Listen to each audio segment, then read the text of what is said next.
Jai Hind to all and welcome to your own YouTube channel MND The Futurists. This update is on Russian base getting diluted in Syria.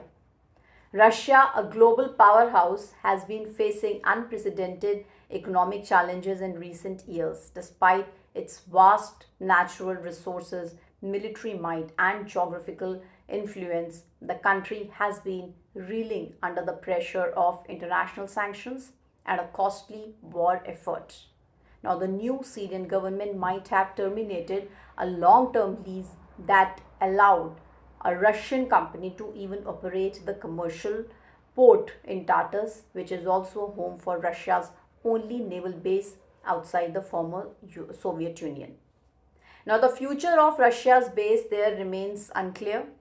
On the other side, Trump, via his social media, has also told Vladimir Putin to stop this ridiculous war or face higher levels of taxes, tariffs, and sanctions on anything being sold by Russia. He has basically said, make a deal, no more wars and loss of lives. And the new Syrian government telling Russia must leave. They said the revenue from the port would now benefit the Syrian state rather than Russia receiving 65% of the Tartus profits. Now, an investigation may also be started on how the deal impacted the country economically. The move by Syria's new government comes after some European Union member states they have made efforts to push the new leadership in Damascus to close Russian military bases in the country. European Union's top diplomat also emphasized that eliminating Russian influence should be a prerequisite for engaging with the new leadership.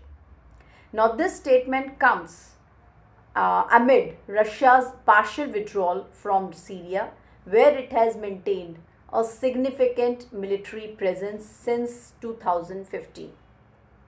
Now, Russia's airbase and naval facility in Tartus, they have been crucial for Moscow's regional influence, allowing it to monitor NATO activities and stage military operations in Africa. However, with Turkey restricting access, Russia's presence in the eastern Mediterranean has been severely strained. Now, the situation has become it has become increasingly uncertain, with Russian navy ships remaining offshore for weeks awaiting clarifications and decision for their future presence. Now, Ukraine's military intelligence agency also claims that Syria's new rulers are preventing Russian ships from entering Tartus to evacuate troops and equipment. Now, despite all these challenges, Russia is also unlikely to abandon its interests in Syria, considering the country's strategic importance in the region. Now, Moscow has been attempting to downplay the situation, but its long-term plans for Syria still remains unclear. Now, Syria is definitely becoming headache to Russia.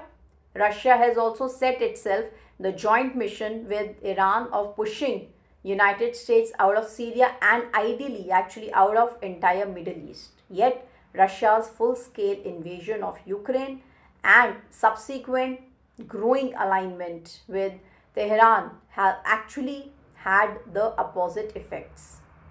The US presence in the region is growing. Despite Russia and Iran's efforts to push United States out of Middle East, the US military presence in the region has actually increased. In July last year, the USS Thomas Hudner destroyer, F-35 and F-16 fighter jets, they were deployed to the Persian Gulf, followed by two more ships with marine landing forces to protect commercial vessels from Iranian threats. The US has maintained an increased military presence in Middle East with around 40,000 forces, at least a dozen of warships and 4 Air Force fighter jet squadrons. Now, the USS Abraham Lincoln aircraft carrier and its 3 destroyers are currently in the Gulf of Oman, while 2 US Navy destroyers are in the Red Sea. Now, to counter Russia's this attempt in Syria, the US has sent additional 5th generation F-22 fighters to the region. Now, the question now is, how will Russia respond to this increased US military presence in Middle East, and will it continue to escalate tensions in the region? What do you think, how Russia is going to take, what will be Russia's stance in this? And do let us know about your views in our comment sections, and don't forget to like and subscribe to our channel. Jai Hind, Jai Bharat.